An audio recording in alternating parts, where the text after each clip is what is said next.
Anyway, hi. Hi, nice to finally see you. Yeah, totally. Same here. You must be incredibly busy because we were going back and forth for a while. I was like, that would be Yeah. great.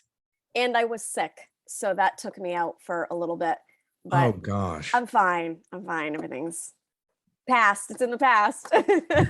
So it wasn't the COVID or Yeah, yeah, wow. but not that bad. So Yeah, just it just seems to needed be a timeout. weakening. Yeah, yeah. That's good. That's good. Yeah. So any symptoms or anything that just Oh yeah, mild? yeah, yeah. But they were here and gone, and a week. I had my 10 days, and I'm good. Yeah. So I think that's hardest for performers too, because you're really wanting to get out there. You're doing the clubs or whatever, and you're I exposing yourself. canceled. I had to Well, I am such a health fanatic, so I wasn't ever too pushed about getting out there and being around things. I feel like, I take my vitamin D and my everything anyway. So it was really more about, oh shoot, I have to actually cancel. I have I to know. actually step away from things for a minute. So Yeah, I would that's always feel like I'm letting the audience down, but it's like your health comes first. I mean, you're no oh, good. totally. Totally. In anything in life, I have learned health. Just you will be nothing without your health. So Yeah. I And you take that need that to seriously. sing. I mean, you Yeah. hope that your lungs weren't getting damaged or anything like that. So, I mean, the Yeah. activities you do. Yeah. Yeah. I think luckily for me, I've always had a really good, strong lung breathing system. Yeah. So no asthma, anything like that. So And I think it's so important to take care of yourself when you're doing something like that. I don't know how these performers do it when they're smoking. And how does that help? I don't know. God bless you. I can't pull that off. Yeah, Sounds it's great to do a song with that kind of quality, but it's just not a lifestyle I could carry on with either. right. I don't know how they do it for the long term. I was just listening to an Yeah. interview with John Mellencamp, and he's been smoking for like 50 years or so. Oh my And gosh, he still does? yeah, still Oh, smoking. wow. Smokes American spirits, which I just don't even think that's not like Okay. they're light. Well, there's no chemicals in those, so I get Oh, that. It's just tobacco. Um, and there are some very small perks for very small amounts of nicotine.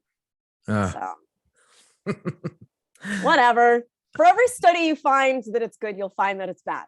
So right, right, exactly. yeah, Years ago, it was totally okay. I could see performers around that age. It was yeah, like part of their lives. So it's like it's very hard to give up. That's a big time drug. yeah. Thankfully, I'm good. But Wow. So lately, you're back out there, back in the clubs, hitting. You seem to be basically in the New York, Connecticut yeah, area. I live in Connecticut, so I've been mostly here. Connecticut, yeah, you're right, and some New York spots, which I try to keep as a home base anyway. And then occasionally I'm touring. I'm trying to plan something else with plan some more travel with this new EP that I'll be releasing end of February. So I have to look back into that. But it's a lot to do on my own. So it's constant emails and phone calls and check-ins and checkups and who do I know in the area that I can crash with and that kind of thing. I'm in town. You Some got a is out. couch? I've been so blessed. I really have with that. Um, so yeah, traveling, I hope to do more of that this year. The bigger travel that I was doing, certainly with flights and everything, I put on hold. I might be able to get back to that this year. We'll have to see how things unfold. But as far as I'm concerned, I love driving and popping on some of my podcasts and just letting them ride. So I'm okay with that too. That's awesome. Do you practice in the car? Do you do any car singing? No car karaoke going I on? am probably the worst when it comes to a legit singer. I don't ever rehearse. I don't ever warm up. I just kind of rolling my way out there, and everything is, I think because I'm doing it so much anyway, Yeah. it's all there, and I've been doing it for so long. It's there. I remember in acting class, we had learned that if you rehearse it enough, you have to want at some point trust that the work that you've put in is just there at the ready. Yeah. And that's been the way it's worked for me. So I like it. That's so cool. But just to have that kind of talent and just to be able to just jump into it and Oh, not thank have to you. do that amount of rehearsal is like that's a serious gift. Well, different strokes for different folks. I don't know. Mm. I don't know. I think it works for me. Someone else might disagree, but not going to break the mold. Yeah. Yeah, seriously. So you're in the New York, Connecticut, and that northeastern quadrant of the country. You seem to have more of like Man. that southern rollicking influence. Where does that all come from? Are you like into Who the Melissa heck knows? Etheridge? No. Geez, if I all the 90s women that people want to compare me to, it's some of it's really great. Some of it I'm like, really? Um, but it is funny that that's kind Yeah, of it gives you that the vibe. And genre. yeah. I really don't know. I can tell you I grew up listening to stuff my parents were listening to. So Linda Ronstadt, Everly Brothers, there was some 50s swing going on in there, little John Denver, Yeah. Andy Gibb, like weird, Andy Gibb. weird conglomerate of stuff. Um, Certainly Patsy Cline. So there was some Loretta Lynn. My mother loved that line of country. I can't really say country, but we talk about people like Bonnie Raitt too. She Oh was a big yeah. influence for me. Sheryl Crow, but that was when Sheryl Crow was more rock, I guess you would say, like pop rock.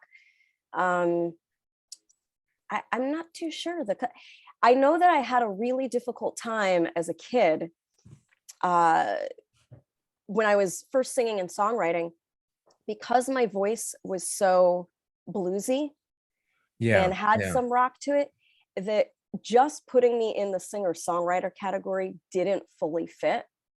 So I wasn't too sure what to do with myself or how to fully express myself. And as I've gotten older, I just leaned into it and said, this is it. However it is, whoever this is, again, I let someone else decide and come up with that, but this is who I am. I have a little blues, a little rock, a little pop, definitely some country lean in there, Yeah. countrified indie rock. I don't know, really. Yeah, you can't really box yourself into just one cat. I think that's what the music industry wants to do. That's what record execs do. 100%, 100%. And I've never been able to follow a model. In fact, I don't know how much you've gotten to listen to my catalog that's online, but it's quite different. The songs are quite Right. different from one to another or a collection to another. And fortunately, I'm not bound to a record label that is trying to stuff me into any one pigeonhole. So I just play with it all and whatever comes out. And then I work with a producer at the time to flesh out how I envision this incarnation of the song or my music or me to work its way out. So when did you, growing up, and you grew up in that area? Yes. Yeah.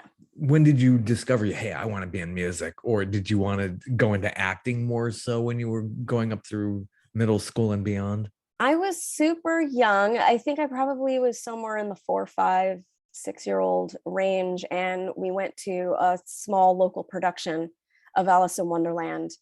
And my parents and I remember the moment at the end of the show. And I stood up and I said, I want to do that. And they were like, okay, well, we'll take you to the dance classes. And it really started with that.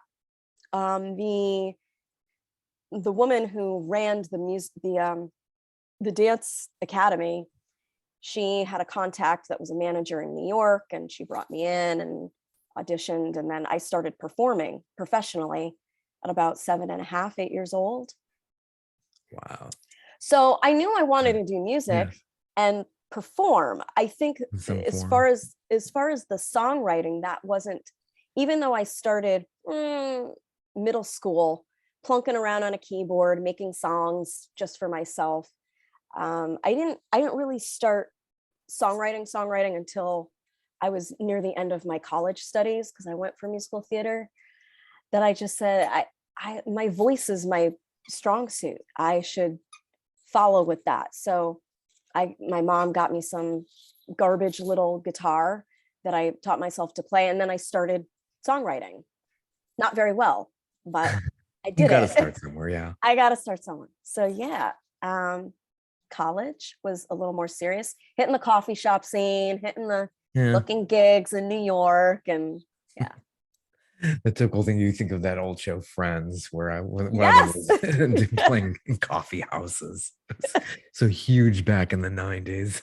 Jewel. That's how Jewel was discovered. That's Everyone, right. people still tell me, go play in coffee shops. I'm like, I can't make money in a coffee shop. Execs don't hang out there anymore either. So. It's just a loose change when people are just Yeah. getting here it is in your case. If That's it, that's move even a on. thing. Yeah, certainly. So how did the recording begin? Your first album, how did that all come together? That's probably, I should revisit exactly how that came together. I think a friend of mine, I was looking to do a demo, and there were a couple songs. I had written maybe 2 songs, and then a friend of mine said he knew someone that recorded in the area. So I hooked up with him, and he primarily did the whole production, made a little demo for me. I did 2 songs. I did a Nina Simone song, Don't Take All Night, with my own little spin on it. Hilarious when I go back and listen to that thing now. And a song from Alice in Wonderland, because I am obsessed with that show. And then the two songs of mine, and I recorded that. Yeah. My first songs were on that, Chrysanthemum and This Love. And She. There was a song called She. So Did you have to go into a studio, the old traditional studio, and do it yes, on tape and it all was that? here. It was here in Connecticut, and my dad went with me and laid down some tracks. I think the studio engineer had mostly put everything together. I had a drummer come in and throw down maybe a track or 2 for drums, but most of it was synth, Yeah. and manufactured sounding. Just something to start getting me to hand out to whoever I met. Yeah, that's how you get the units out, because it was pressed on CD. Yes, Like yeah, handed yeah. out at the shows. Right. Well, we're charged I $16. I still have CDs that I have at my gigs, because people have them in their cars, and Oh yeah. Yeah. Yeah, that's the true like troubadour. You're troweling, you come with your boxes of CDs and Hard your guitar. copy. Yeah. We laugh about it now. It's actually, I think CDs are making that comeback too, just like Are LPs they? did. Oh I yeah, I know was reading something records. in Rolling Stone about that, how they're coming back. Yeah. Wow. Well, Sales have gone up. I'll hold on to my inventory then. I'll really date myself and say, hey, the 8-track's gonna come back too. Wow. Yeah. That and cassettes. I never understood, those kind of formats. I know it was about portability, but like, why would you want to come back to those? I know maybe in a retro fashion, but it's like they're not the greatest formats.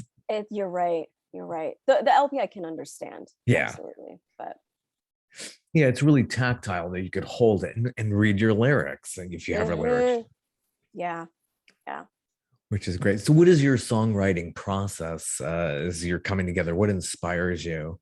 I know a lot of performers are like taking their, their iPhone or their Android, just putting the notes in there, and just whenever it hits them, they're writing. I wish I could be in some ways that simple for me. Every now and then, once in a blue moon, I'll do that. I'll have something going through my head and I just throw it down in there. I've yet to make anything out of those songs. But the lyrics are there, or the little melody lick is there, and I just have it. It's just cataloged for something, sometime, somewhere. It feels good to have it out of me and somewhere.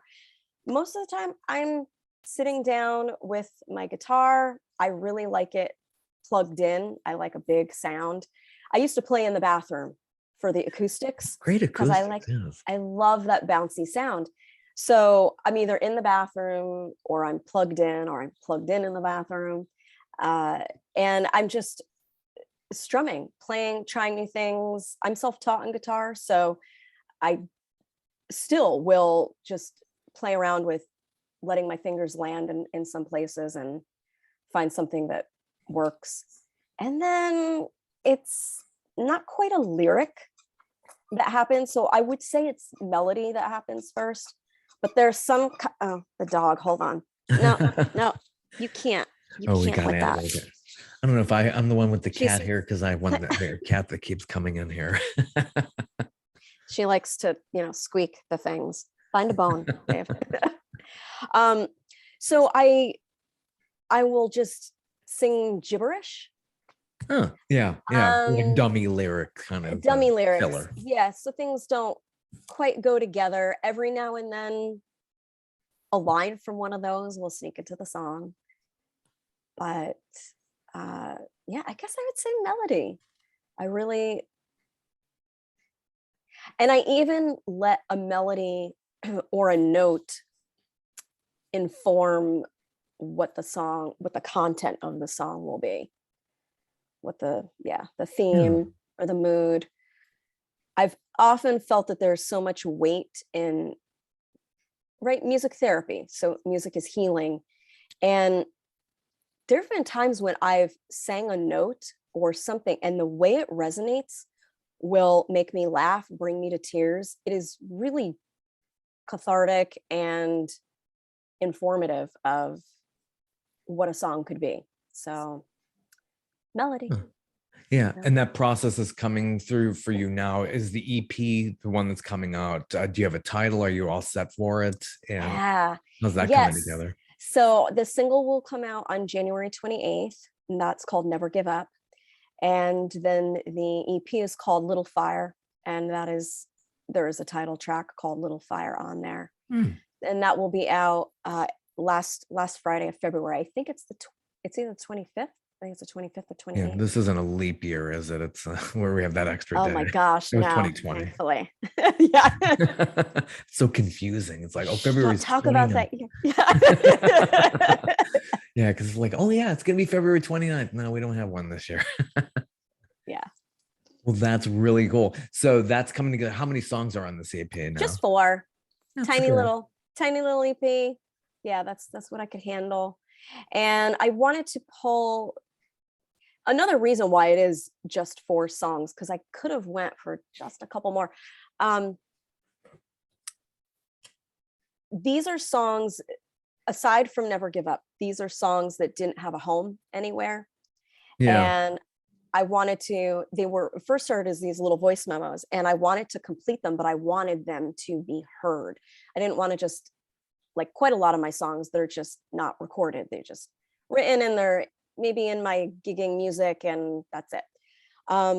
So I full out wrote these and recorded these, and was happy to have them on a little collection of their own, so they could have a home together.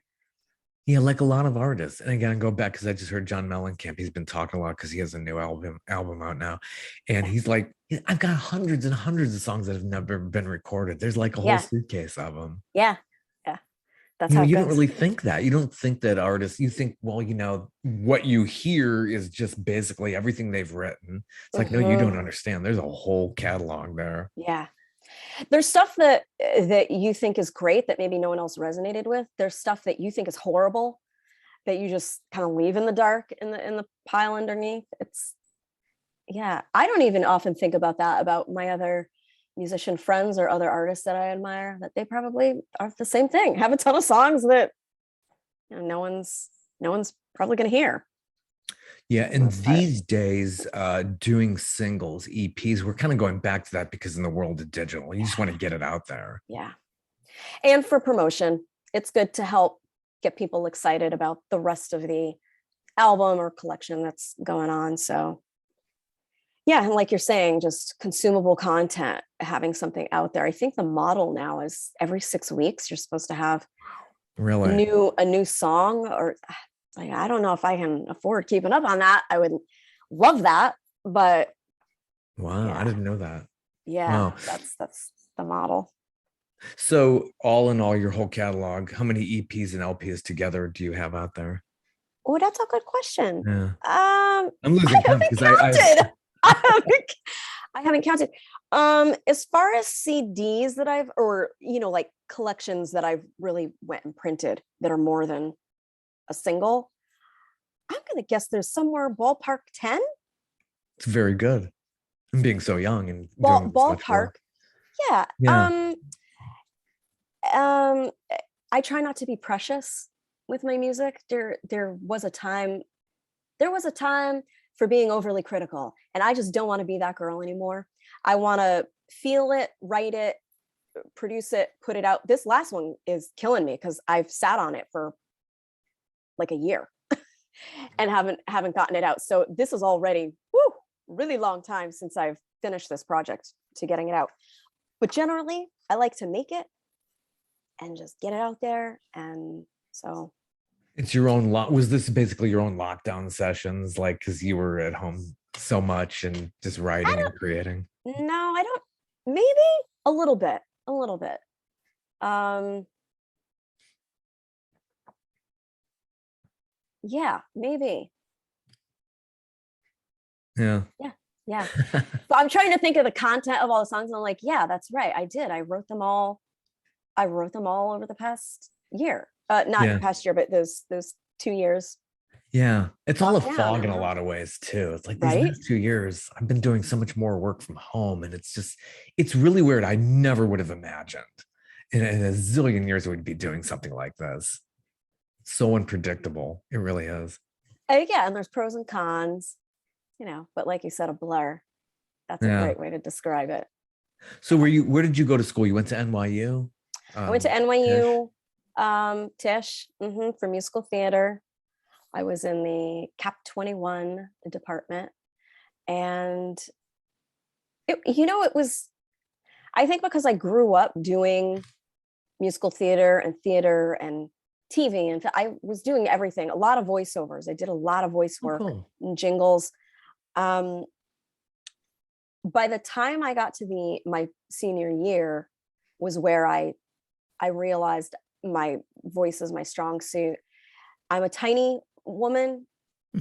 There's really very limited roles that I would be cast for, and the competition, it Huh. was just too much. So I figured, okay, well, let me try singing songwriting. So I worked with the department heads and said, hey, I want to drop a bunch of classes. How can I still get my degree?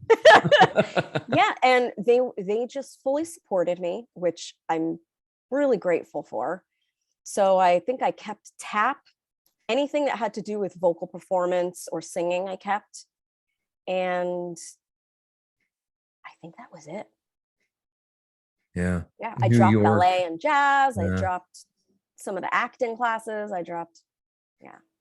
It's tough in the acting world, and you feel that way. It's like, but there's some other women, like I think of like Bette Midler. My sister got out of doing theater because she felt like she was a small person. I was like, but there's so many. There's like Bette Midler. You could be the next Bette Midler.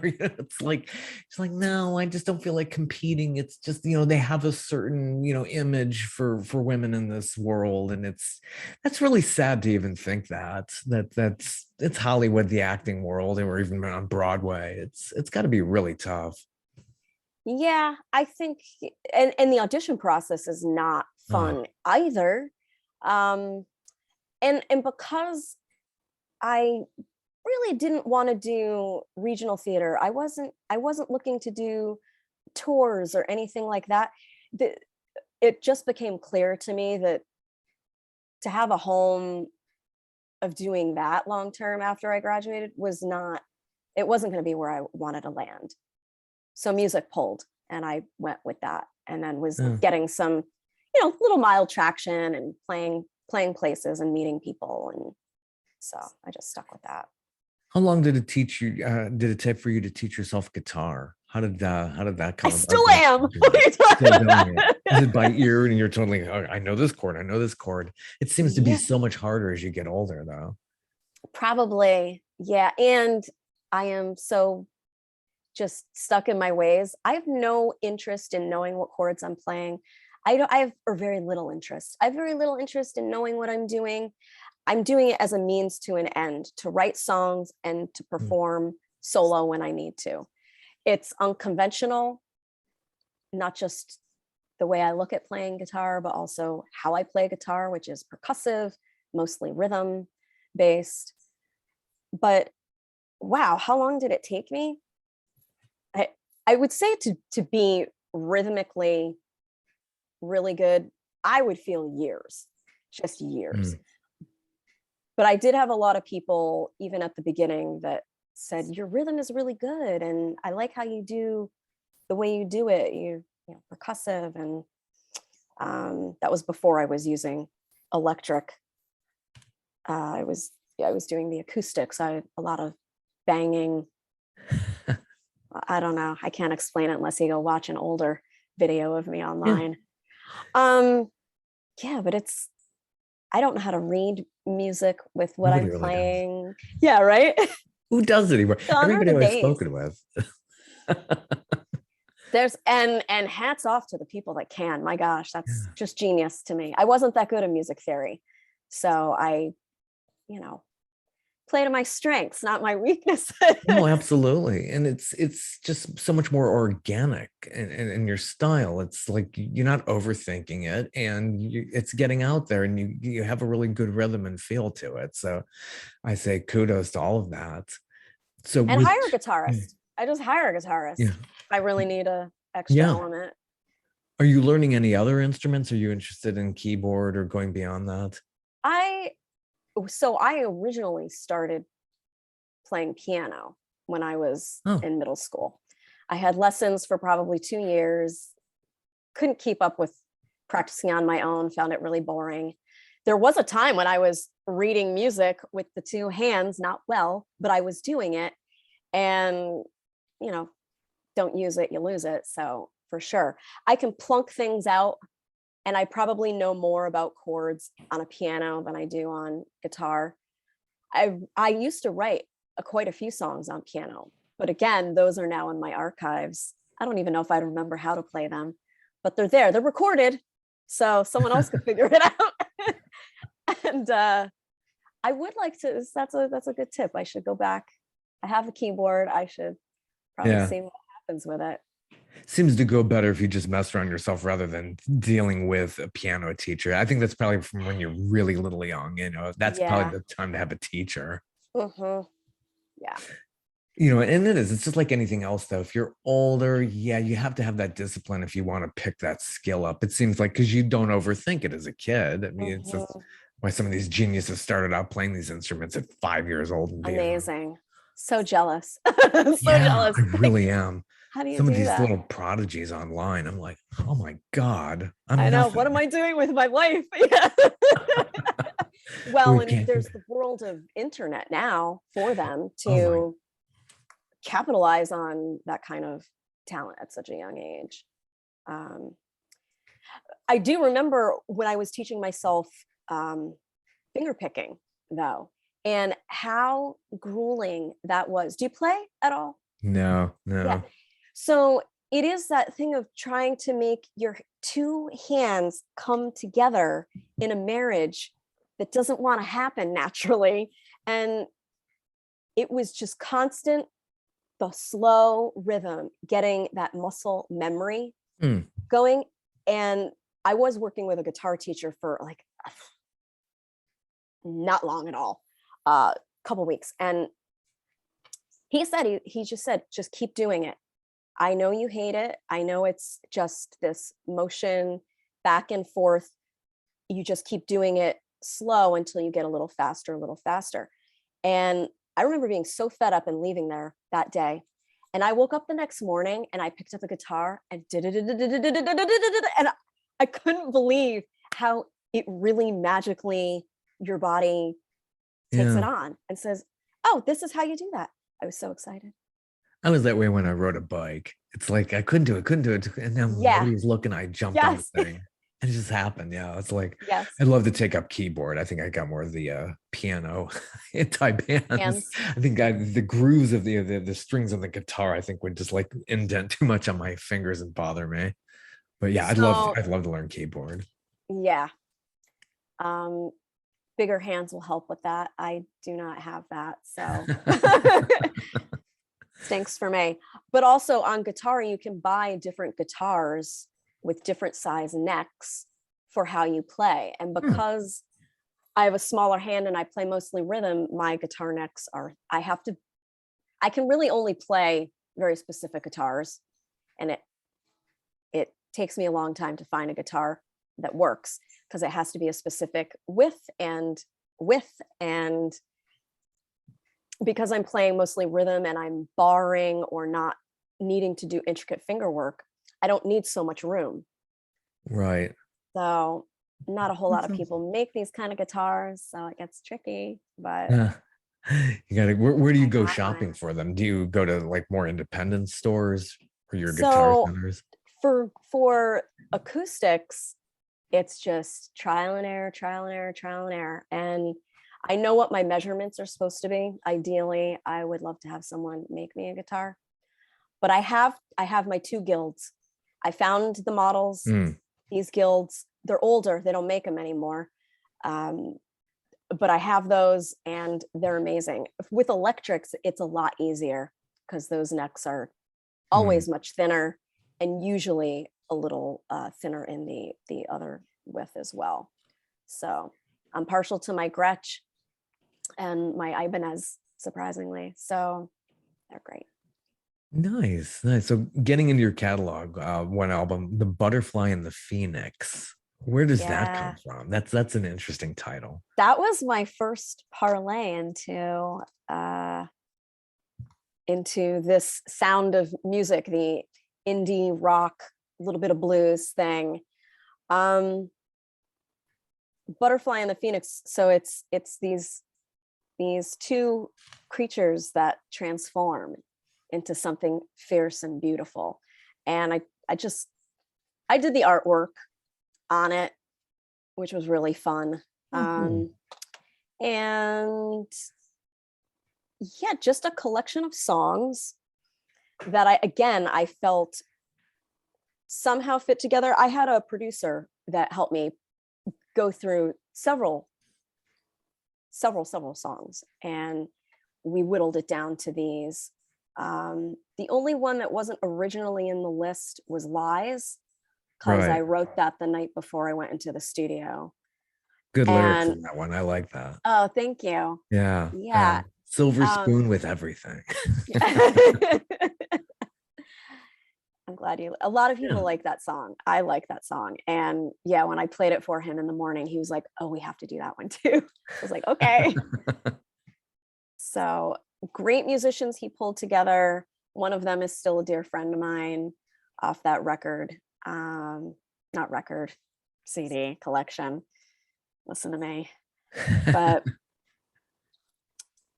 yeah, that was my first step into owning this instrument, I think. Yeah, it's 2008. just beautiful, beautiful. And the acoustic album has some really good standouts. And one that Oh, really gets nice. me is called Little Yellow House. You saying that was used in a film? Yeah, someone that I knew back in New York, she's a filmmaker, and she really wanted to use that one. So that one's off of, because I have a couple acoustic style ones. That one I think is off of times 2, X2, X2, yes. X2. It's times 2 to me because that's the second acoustic collection I did, and the third one being Shadows. But Little Yellow House, yeah, it's a really incredible song for me. I wrote it with like 101 point something fever, sick at my mom's Wow. house, and it's a story for my family. And took me a long time to play that one without crying. Yeah. And it was a pretty emotional when you saw the short film and there was your song. Yeah. I just, yeah. Was there an interview on that somewhere? I cried when I saw it. It's just, Yeah. it hits you, you know. I married very well with my friend's short film. Right, right. It's a friend of yours who did this short. What's the name of the film? Um, Short Steps. Short Short Steps. Steps. Yeah. So also, Western Bell's another great one off the acoustic. That's a Yeah. fun one. Just, it's funny how these songs, to me, they're more than just the story that I wrote. It's the whole story of where I was, what was going on in my life, the things around that writing moment. Then there's other songs I don't even remember writing. I don't Isn't know that where I was. weird? I don't, yeah, it Yeah. is, it's quite intriguing. Um, but Western Bell was just, I'd made up a movie in my head and based off of some other horror movies that I'd been watching. And I picked these three characters and I told the story as best I could.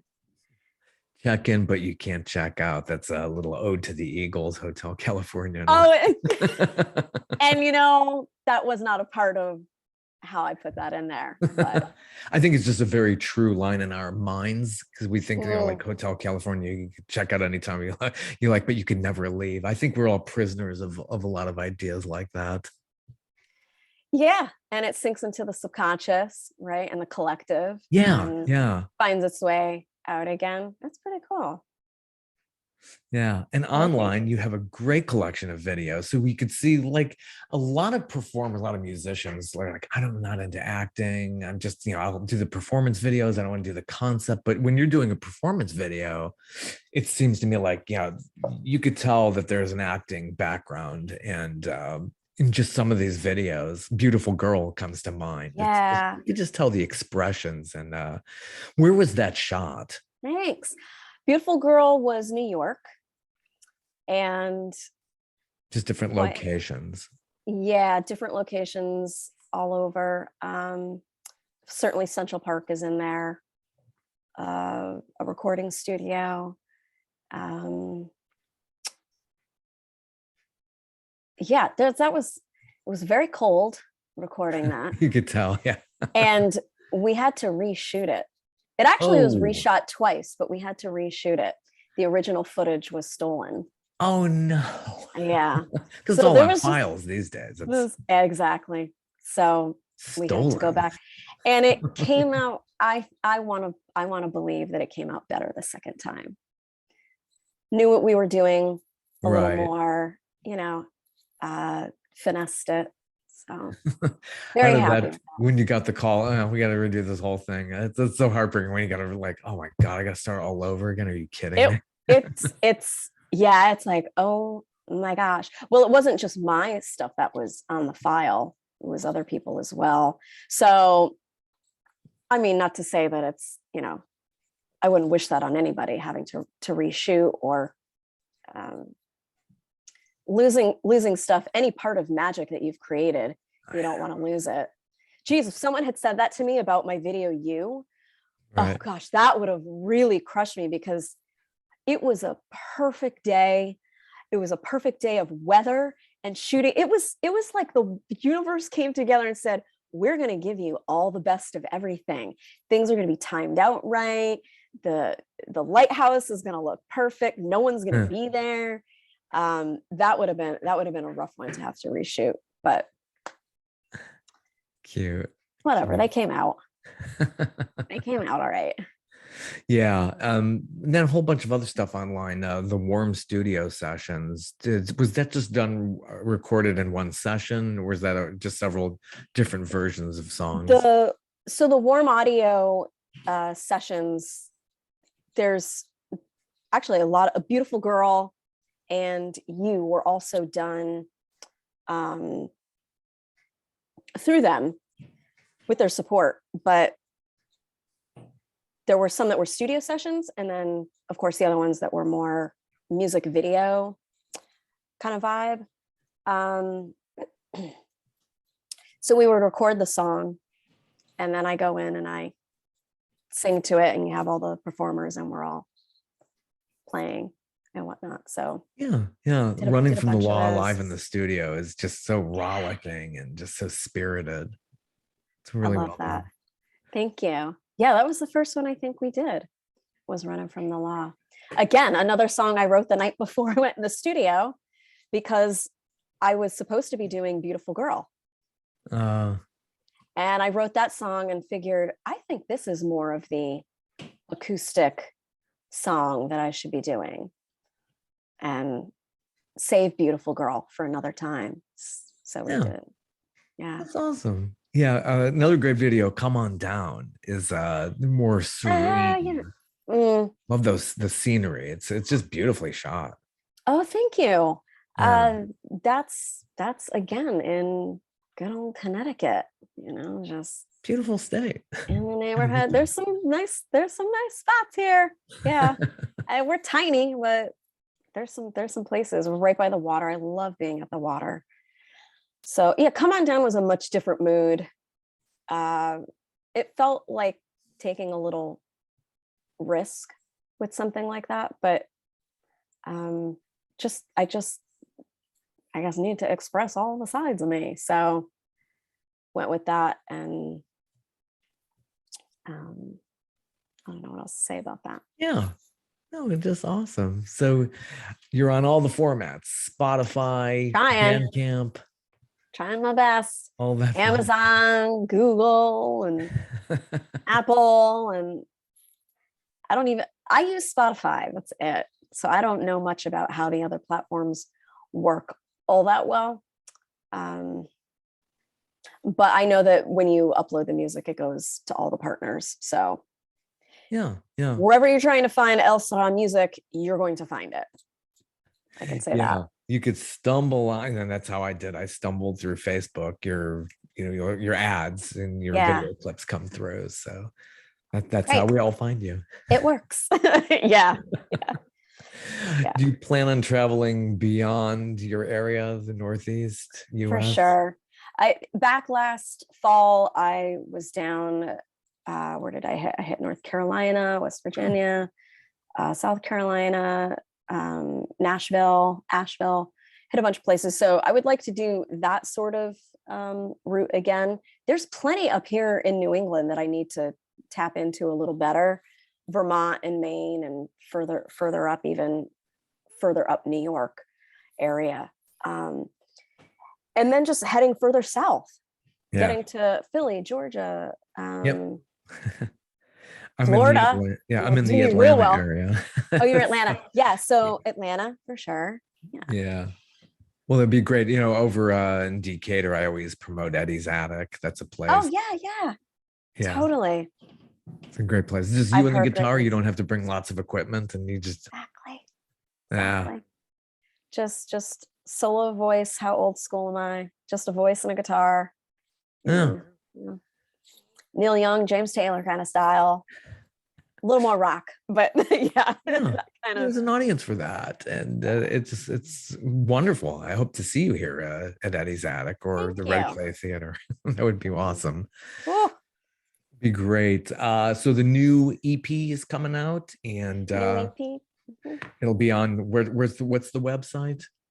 So if you go to ellseramusic.com is my website, and that should be getting a makeover, facelift pretty soon, but it's still functional. Everything's there. You can see places I'm playing, and videos and content, and all that kind of stuff. You can also find me on Facebook. I'm far more active on Instagram as a way to get to know people back and forth. But I do use Facebook. I'll do lives more often on Facebook. And that's kind of it for platforms. I just can't. It's too much with all the others. I stick to those two. I try to do them best I can, make them a little different. But the website's out there. I am on Bandcamp. There is some stuff on SoundCloud. Cool. And then just the other, yeah, YouTube, you know. That's it. You're doing That was everything you it. can to get it out there. Yeah. I mean, there's just, Never you ending, can't. really. Yeah. Yeah. Sweet. Well, best wishes. Thank you so much for speaking with Thank me. you. Thank you for Take having me care. here. You Have a too. good one. Take Thanks. You care. too. Bye Bye bye. bye.